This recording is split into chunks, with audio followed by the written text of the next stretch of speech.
باللہ من الشیطان الرجیم بسم اللہ الرحمن الرحیم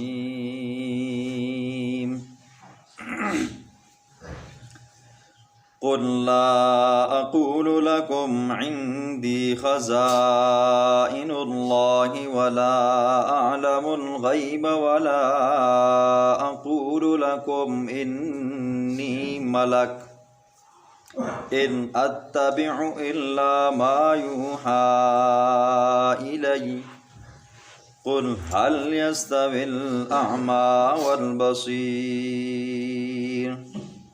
افلا تتفکرون وانذر به الذین یخافون ان یحشروا الی ربهم ليس لهم من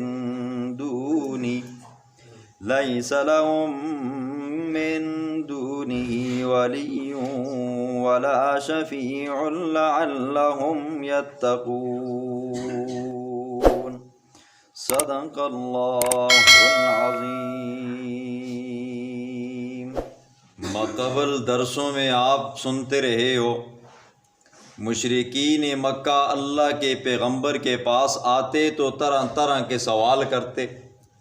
ان کا ایک سوال یہ بھی تھا کہ ہم آپ کے ہاتھ کے اوپر ایمان لے آئیں گے اگر آپ صفا پہاڑی کو سونا بنا ڈالو۔ ان کا ایک سوال یہ بھی گزرا ہے کہ آپ اپنے آپ کو سچا پیغمبر کہتے ہو تو ہمیں بتاؤ کہ آنے والے دنوں کے اندر مستقبل کے اندر ہمیں کون کون سے نفع پہنچیں گے، کون کون سے نقصان پہنچیں گے، تاکہ ہم وقت کے آنے سے پہلے نفع کی چیزوں کو لے لیں اور نقصان سے بچ سکیں۔ پھر ان کا یہ بھی ایک قسم کا سوال تھا کہ وہ بندہ، وہ بچہ جو کل تک ہمارے ساتھ چلتا رہا، پلتا رہا، بڑھتا رہا، جس کے والدین تھے اور آج وہ نبی بن گیا، تو اگر نبی اللہ نے بنانا تھا تو کسی فرشتے کو بناتا۔ تو اللہ رب العزت نے ان تمام سوالوں کا جواب دیا۔ آج کے درس میں اللہ رب العزت منصب نبوت کو بیان فرمائیں گے۔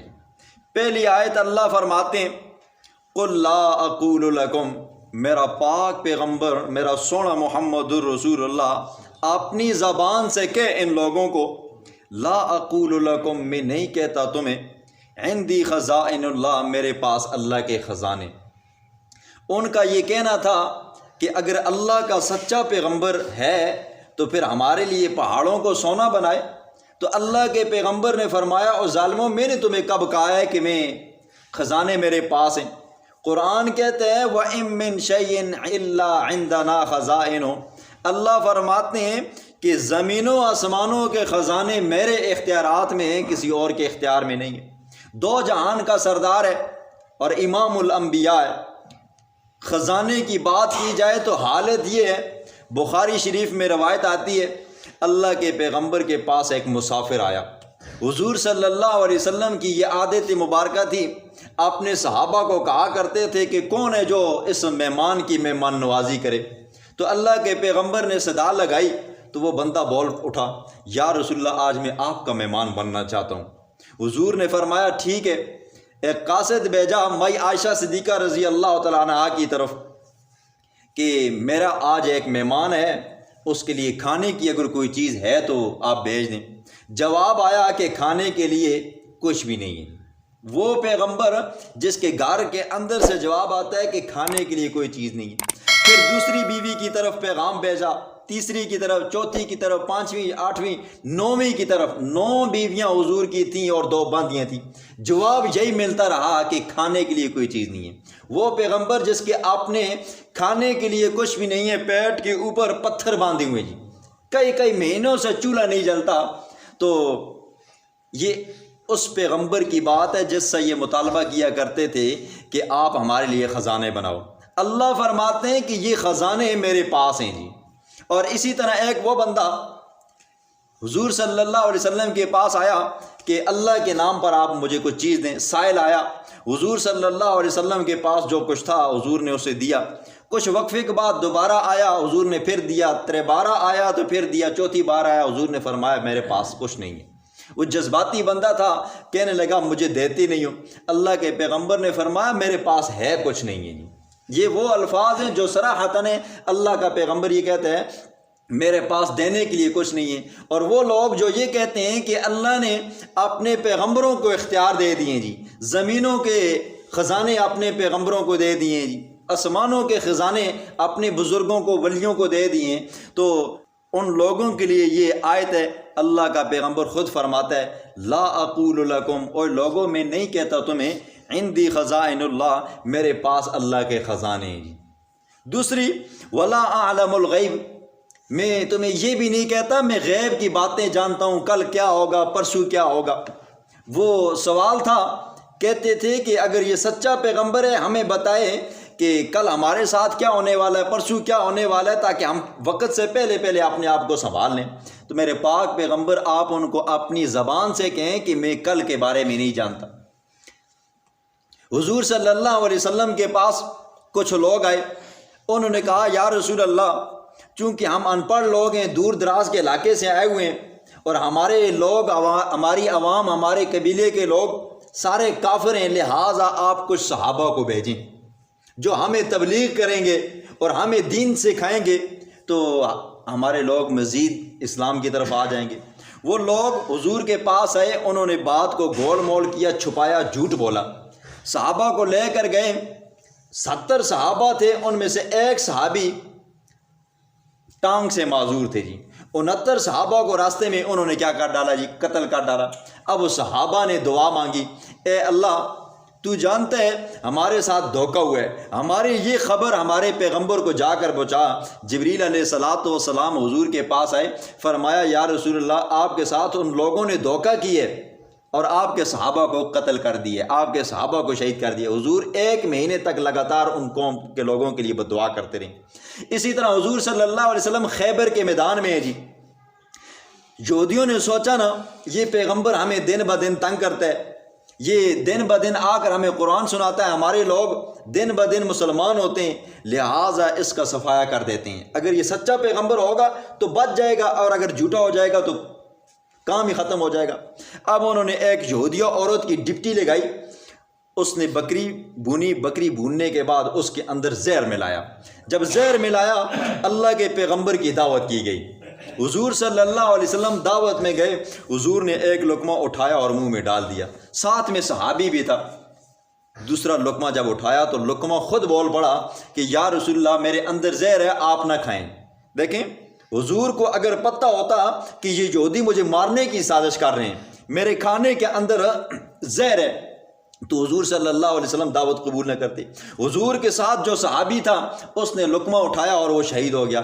اللہ کا پیغمبر اگر غیب جانتا ہوتا تو آپ نے اس صحابی کو نہ روکتا جی۔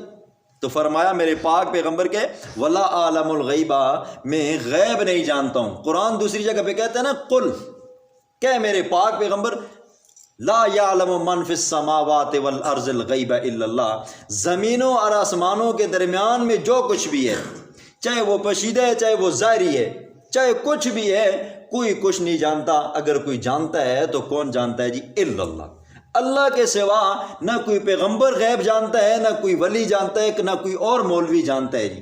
اب یہاں پر لوگ اشکال دیتے ہیں، ایک ہوتا ہے غیب جی، علم غیب، ایک ہوتا ہے غیب کی خبر۔ مثال یہ سمجھیں، اب اس دیوار کے پیچھے جو مکان ہے، باہر سڑک ہے جی، اب مجھے باہر پتہ ہے کہ یہ چیز یہ ہو رہی ہے، مکان کے پیچھے یہ چیز چل رہی ہے، تو یہ مجھے غیب کا علم ہے۔ لیکن اگر کوئی بندہ باہر سے آ کر مجھے بتاتا ہے کہ باہر یہ مسئلہ ہو گیا ہے، گاڑی کا ایکسیڈنٹ ہو گیا، 2 بندے لڑ گئے ہیں، تو یہ غیب، یہ علم غیب نہیں ہے، یہ غیب کی خبر ہے جی۔ اللہ نے اپنے پیغمبر کو پچھلی قوموں کے حال بیان کیے، پیغمبروں کی حالتیں بیان کی، ان کی خوشخبریاں، ان کے اوپر انعامات کو بیان کیا، تو جبریل کے ذریعے بتایا گیا جی۔ غیب نہ ہوا، یہ کیا ہوئی؟ غیب کی خبر ہوئی۔ پھر حضور صلی اللہ علیہ وسلم کو جب بتایا، قرآن بنا کر بتایا، اور وہ قرآن آج ہم تک پہنچا، اور ہمیں بھی پتہ ہے ہود علیہ السلام کی قوم کے اندر یہ بیماریاں تھیں، یہ عذاب آیا، صالح علیہ السلام کی قوم کے اندر یہ بیماریاں تھیں، یہ عذاب آیا، لوط علیہ السلام کی قوم کے اندر یہ بیماریاں تھیں، یہ عذاب آیا۔ یہ غیب کی خبریں ہم نے دیکھی نہیں ہیں، لیکن ہمیں بتایا گیا ہے یہ غیب کی خبریں ہیں۔ علم غیب وہ ہوتا ہے جو بتایا نہ جائے، بندے کو خود بخود آ جائے۔ تو اللہ نے اپنے پیغمبر کو یہ سارے حالات، واقعات، خوشیاں، غمیاں یہ حضور صلی اللہ علیہ وسلم کو دکھائیں اور بتائیں۔ تو فرمایا میرے پاک پیغمبر اپنی زبان سے اقرار کر، کل کوئی یہ بندہ نہ کہے کہ ہمارا پیغمبر غیب جانتا تھا۔ ولا عالم الغیب، میں غیب نہیں جانتا ہوں۔ ولا اقول لکم انی ملک، اور میں تمہیں یہ بھی نہیں کہتا ہوں میں کوئی فرشتہ ہوں۔ وہ کہتے تھے نا جی اگر پیغمبر ہوتا تو یہ فرشتہ ہوتا جی، یہ تو ہماری طرح ایک انسان ہے۔ اور تیسرے پارے کے اندر اور اسی طرح سورۃ کہف کے اندر اللہ فرماتے ہیں قل، میرے پاک پیغمبر کہیں انما انا بشر مثلکم، میں تمہاری طرح ایک انسان ہوں، لیکن فرق یہ ہے کہ یوحا الیہ، میری طرف وحی کی جاتی ہے، تمہاری طرف وحی نہیں کی جاتی۔ میں نبی ہوں، تم عام انسان ہو، میری شان اونچی ہے، فرق یہ ہے میں کیا ہوں جی، انسان ہوں، کوئی فرشتہ نہیں ہوں۔ پھر فرمایا ان اتبع الا ما یوحا الی، میں نہیں پیروی کرتا الا مگر ما یوحا الی، میری طرف جو چیز وحی کی جاتی ہے۔ جو دعوے تم کرتے ہو کہ اس صفا پہاڑ کو سونا بنایا جائے تو ہم مسلمان ہو جائیں گے، میں یہ نہیں کہتا کہ میں خزانہ بنا سکتا ہوں، میں یہ بھی نہیں کہتا کہ کل تمہارے ساتھ کیا صورتحال پیش آنے والی ہے۔ ہاں، مجھے جو حکم اللہ کی طرف سے ملتا ہے میں وہی کرتا ہوں۔ قل کہ میرے پاک پیغمبر هل يستوي الاعمى والبصير، کیا دیکھنے والا اور اندھا برابر ہو سکتے ہیں؟ ہرگز نہیں ہو سکتے۔ کیا مسلمان اور کافر برابر ہو سکتے ہیں؟ ہرگز نہیں ہو سکتے۔ کیا موحد اور مشرک برابر ہو سکتے ہیں؟ ہرگز نہیں ہو سکتے۔ افلا تتفکرون، کیا تم ابھی بھی سمجھتے نہیں ہو؟ اگلی آیت میں اللہ فرمایا وَأَنذِرْ بِهِ الَّذِينَ يَخَافُونَ، وہ لوگ جو ضد اور ہٹ درمی کرتے ہیں حضور صلی اللہ علیہ وسلم کی تبلیغ کرنے کے باوجود، قرآن کی صریح آیات سننے کے باوجود، قرآن کا صریح حکم آنے کے باوجود اب بھی نہیں مانتے میرے پاک پیغمبر، ان جاہلوں کے ساتھ بحث مت کر۔ آپ کیا کر وَأَنذِرْ بِهِ الَّذِينَ يَخَافُونَ، اس قرآن کے ذریعے لوگوں کو ڈرا ان یحشروا الی ربہم، اوے لوگو جو حکم اللہ تمہیں دیتا ہے مان لو، ایسا نہ ہو کہ تمہیں جمع کیا جائے الی ربہم، اپنے رب کے پاس، لیس لہم من دونہ ولی، وہاں پر کوئی حمایتی نہیں ہوگا، ولا شفیع، اور کوئی سفارشی بھی نہیں ہوگا۔ دنیا میں کوئی بندہ پھنس جاتا ہے نا جی کچہری میں، عدالتوں میں، تو علاقے کا جو بڑا بندہ ہوتا ہے، وڈیرا ہوتا ہے، جرنل ہوتا ہے یا ممبر ہوتا ہے، یا یہ ہے کہ اوپر کی سطح پر چیئرمین ہوتا ہے یا کوئی اور سیٹ پہ ہوتا ہے، تو بندہ جاتا ہے نا جی تھانے کچہری کے اندر سفارش کرتا ہے تو ہو جاتا ہے۔ اگر پہلے تو حمایت کرتا ہے تو بندہ چھوٹ جاتا ہے، اگر پھر بھی نہ ہو تو پھر بندہ سفارش کرتا ہے، چھوٹ جاتا ہے، اگر پھر بھی نہ ہو تو پھر کچھ رشوت دیتا ہے، چھوٹ جاتا ہے۔ اللہ فرماتے ہیں وہاں پر نہ حمایتی ہوگا، نہ کوئی بندہ سفارش کر سکے گا، نہ کوئی بندہ رشوت دے گا اور آپ کی جان چھڑائے گا۔ فرمایا لعلہم یتقون، تاکہ یہ لوگ ڈر جائیں۔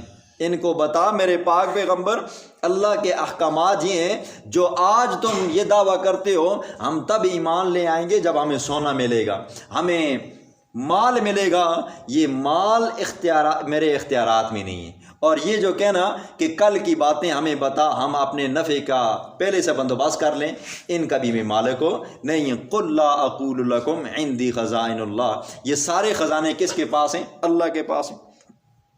بسم اللہ الرحمن الرحیم، قل کہہ دینا میرا پاک پیغمبر لا اقول لکم، میں نہیں کہتا تمہارے لیے۔ سری آیات ہیں جی، ایک ایک لفظ کا ترجمہ سنیں۔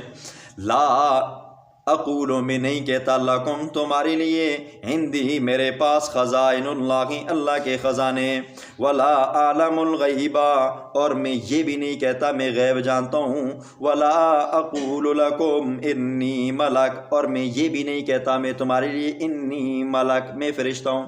کچھ لوگ جو اپنے آپ کو مسلمان بھی کہتے ہیں اور دعویٰ یہ کرتے ہیں کہ پیغمبر کا سایہ نہیں تھا۔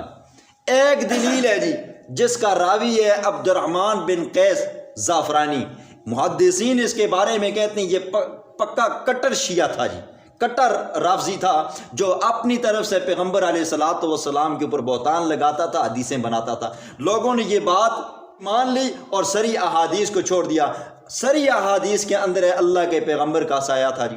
حضور صلی اللہ علیہ وسلم ایک مرتبہ نماز پڑھا رہے تھے، صحابہ پیچھے تھے، نماز کے دوران اللہ کا پیغمبر آگے بڑھا پھر اچانک ایڑیوں کے بل واپس آیا۔ صحابہ نے بعد میں سوال کیا، یا رسول اللہ، ہم نے آج آپ کے ساتھ وہ منظر دیکھا جو اس سے پہلے کبھی دیکھا نہیں ہے۔ یا رسول اللہ، آپ نماز میں آگے بھی گئے اور پھر اچانک واپس آ گئے۔ اللہ کے پیغمبر نے فرمایا، اللہ نے میرے سامنے جنت لائی اور میں نے دیکھا جنت کے اندر پھلوں کو، اس کے بڑے بڑے خوشے میرے سامنے تھے، میرے دل نے چاہا کہ بھئی ان خوشوں کو میں لے لوں۔ فرمایا میں آگے بڑھا، لینے لگا تو اچانک میرے سامنے آگ آ گئی اور آگ کے شعلے بلند ہو گئے اور میں پیچھے واپس آ گیا۔ تو اللہ کے پیغمبر نے جب یہ کہا کہ میں جب شعلے دیکھے تو میں واپس پیچھے پلٹنے لگا، تو میں تمہیں بھی کہنے لگا کہ بھی پیچھے ہو جاؤ۔ تو رأیت ذلی، میں نے اپنا سایہ دیکھا، وذلکم، اور تمہارا سایہ دیکھا۔ میں نے اپنا سایہ دیکھا اور تمہارا سایہ دیکھا۔ سری آیات آتی ہیں، حضرت بریرہ رضی اللہ تعالیٰ عنہ کا واقعہ آتا ہے، اور بھی اس طرح مستدرک حاکم کی روایات میں آتا ہے، لیکن لوگوں نے کافروں اور رافضیوں کی باتوں کو مان لیا اور سری احادیث کو چھوڑ دیا۔ مذہب کیا بنایا کہ حضور صلی اللہ علیہ وسلم کا سایہ نہیں تھا، حالانکہ خود حضور کہتے ہیں انما انا بشر، میں تو انسان ہوں، انسان ہو اور اس کا سایہ نہ ہو، ایسا کیسے ہو سکتا ہے؟ قل کہہ دینا میرے پاک پیغمبر، حل یستوی الاعمی، کیا برابر ہیں اندھا، والبصیر، دیکھنے والا، افلا تتفکرون، کیوں نہیں تم سوچتے؟ وانذر بہ الذین، ڈرائیں آپ اس قرآن کے ذریعے، الذین، ان لوگوں کو، یخافون، جو ڈرتے ہیں، ان یحشروا، یہ کہ انہیں جمع کیا جائے گا، الی ربہم، ان کے رب کے پاس، لیس لہم، نہیں ہوگا وہاں ان کے لیے، من دونہ، اس اللہ کے سوا کوئی حمایتی، ولا شفیع، اور کوئی سفارشی، لعلہم یتقون، تاکہ وہ ڈر محسوس کرے، تاکہ وہ ڈرے۔